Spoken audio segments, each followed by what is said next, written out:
may mga bali-balita tayo na kumakalat na bakit daw may mga baril si Pastor Kibuloy. Ano sa tingin niyo? Pastor siya eh. Bakit siya kailangan magkabaril? Diba? Bigyan natin ng komentaryo lang yun. Dapat ba may baril ang isang pastor? Yun yung mga nakikita natin eh. Kasi alam nyo, talagang ginikipit na si Pastor Kibuloy. At nabalitaan natin na tinanggalan na po siya ng lisensya para magkaroon ng baril. So sa madaling salita, hindi na siya pwede magdala. Kailangan niya isurrender yung kanyang mga baril. So, di ba? Kasi alam nyo, kung titingnan po natin, mabuti, ihiwalay po natin yung usaping reliyon at usaping politika. Kasi pag pinagsama talaga natin yan, magkakaproblema. Diba? Kaya nga sabi ko, wag natin pag-uusapan ng religion dito. No? Halimbawa, kanina ang na-interview namin ay Muslim pala, si attorney. Muslim. So walang problema. Pwede naman kaming hindi magkasang-ayon sa aming reliyon. Hindi sila sumang-ayon sa aming reliyon, hindi kami sasang-ayon. Pero iba yung pagdating sa politika. Okay? So, kailangan natin klaruhin yun. Pero tingnan ninyo. Ipapaliwanag ko lang, ha? Ayoko, ulitin, ayokong pasukin ang patungkol sa politika. Sa politika, sa religion. Pag-usapan lang natin ng konti. Okay? Alam mo, sa tingin ko, dahil iba po ang sitwasyon ni Pastor Kibuloy, siya ay na-involved sa politika at saka sa religion. No? Alam nyo, sa Bible nga, kahit sila David, may mga armas. Di po ba? Yung mga, kung tawagin patriarch natin, yung mga ama natin sa Biblia, may mga armas eh. Diba? So, binigyan tayo ng Diyos na protektahan ang ating sarili. Binigyan tayo ng utak na sa ganun protektahan natin ang sarili. Kaya nga, lagi kong sinasabi ito. Kung may sinasabi kasi ng iba, kung may Diyos, diba? Bakit kailangan natin gawin ito? Bakit natatakot kayong lumabas? Siyempre, di ba kung may Diyos, di ba? Nagtanong ko sa inyo, bakit kayo naglalak ng pinto ninyo?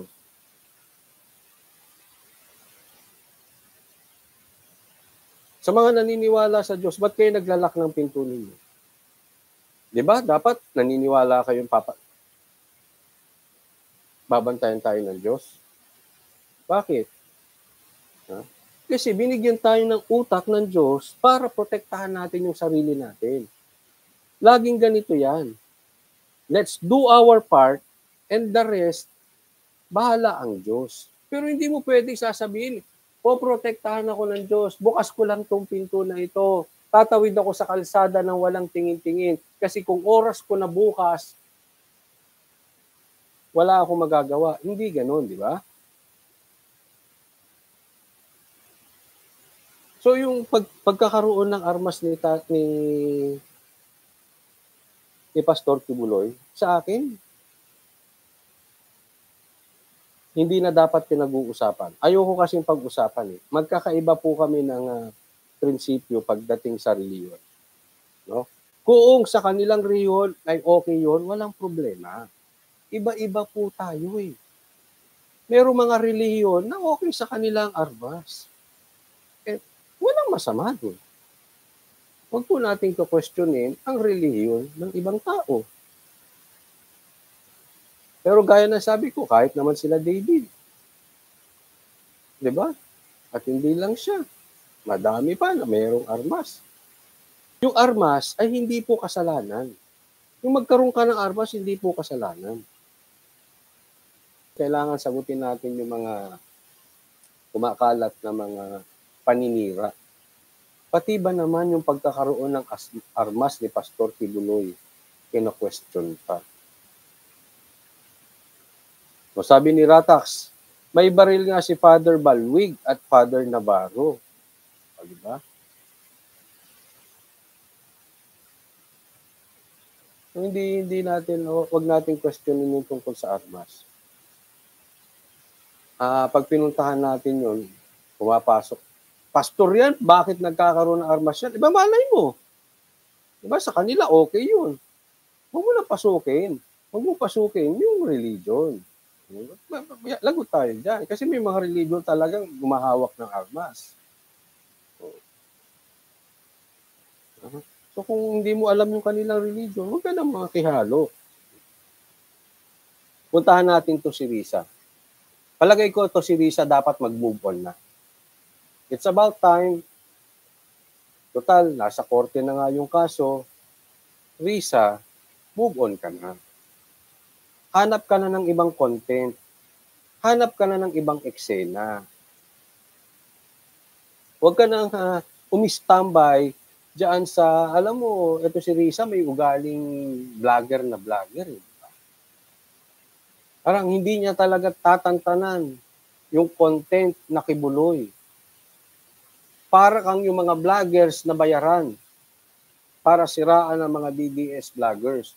Hindi ko po sinasabing bayaran ka, Risa. Para kang yung mga vloggers na bayaran. Ayaw umalis dito kay Pastor Kibuloy sa paninira kay Pastor Kibuloy. Tama na po yung grandstanding, tama na yung pagpapapress con nyo. Move on na, okay na yon. So, kung susuko siya. Kung hindi siya susuko, wala tayong magagawa. No. Pwede, next topic ka na, Risa.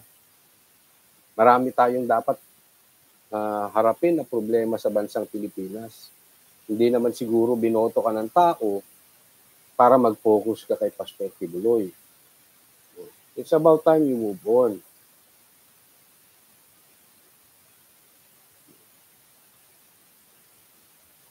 Puto Maya, maraming salamat po. Thank you sa pusang loob at sa pag-sponsor ng live na ito.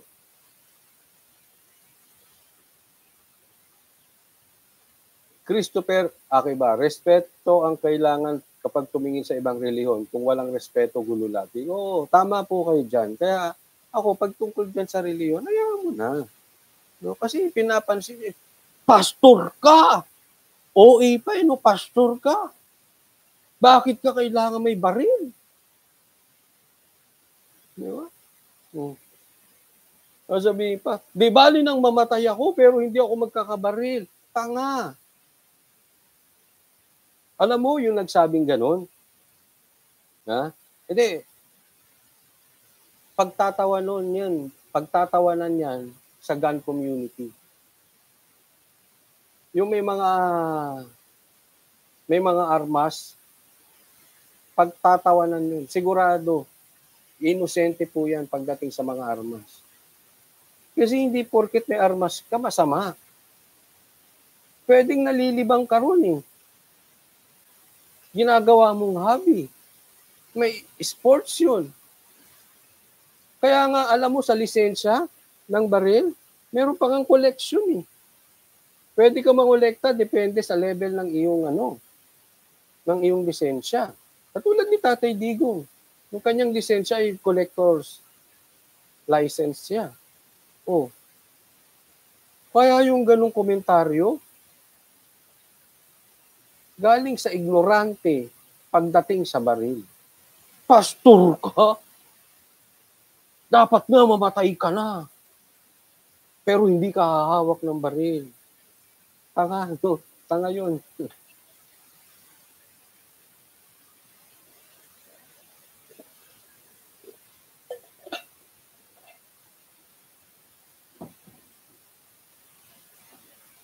Tatandaan po natin, walang masama sa baril.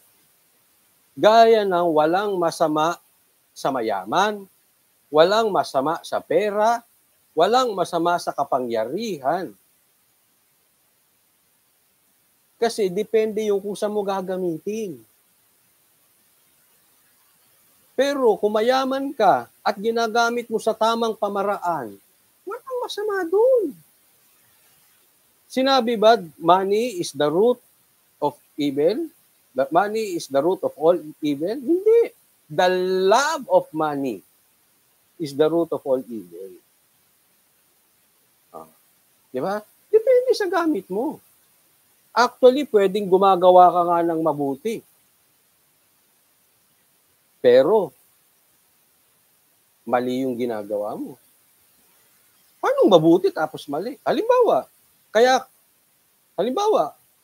gusto mo nagbibigay ng ayuda. Tumutulong ka, di ba? May natutulungan ka. Ayuda.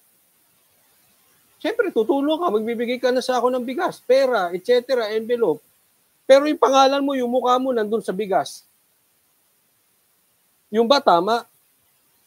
Kaya po wala po yan sa baril, masama, mayaman, masama, makapangyarihan, masama. Hindi po ganun. Tulong, mabuti. Ayuda, mabuti. Hindi. Ang daming nag-aayuda, kurakot eh.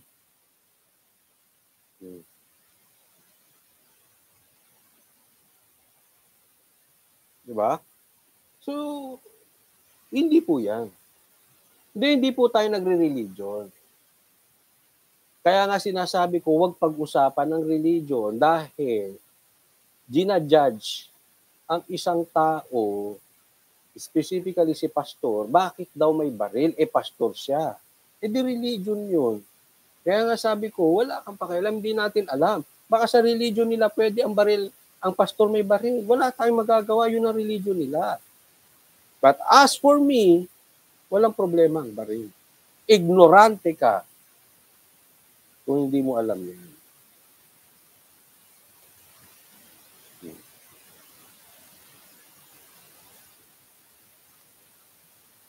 Kanina po, diniinan na natin, nagbigay na tayo ng statement patungkol dyan sa drug test. Okay? Ulitin ko, hindi ko sinisilip ang pamahalaan about sa drug test. Matagal ko nang sinasabi yan before the election pa lang. Sabi ko, mag-drug test kayo.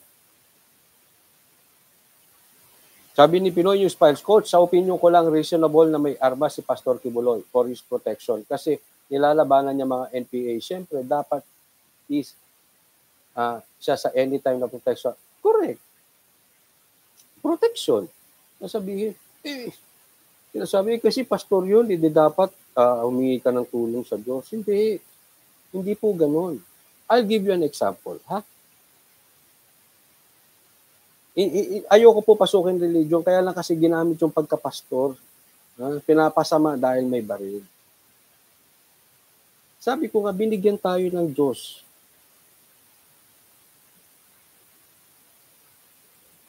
Binigyan tayo ng Diyos ng utak para proteksyonan ang sarili natin. Simple lang naman, ang daming ganyan sa Biblia.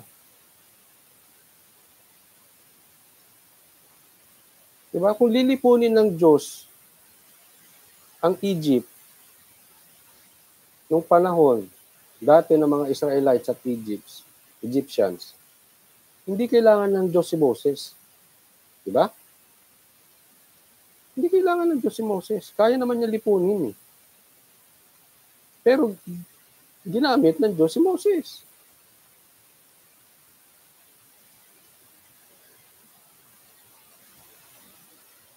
Diba? So, anong ibig ko lang sabihin? Nasa Diyos ang awa, nasa tao ang gawa.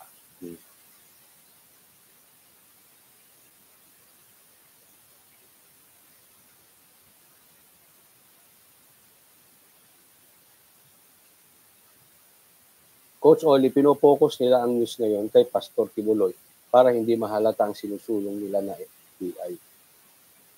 Pwede, no? Pero ang dikit kasi ngayon talaga sa kanila is yung ano.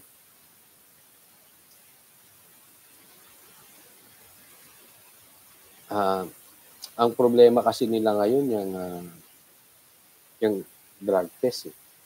Andiyan ang problema nila. Siguro pinagtatakpan nila din yan, drug test na yan. Ako naniniwala ako, mas babakbakan nila si ano. Mas babakbakan nila ngayon si Kibuloy kasi mainit si Kibuloy. Mainit po si Pastor Kibuloy. Ang lalakas po ng views ng mga bayarang vloggers pag ang binabanatan nila si Kibuloy.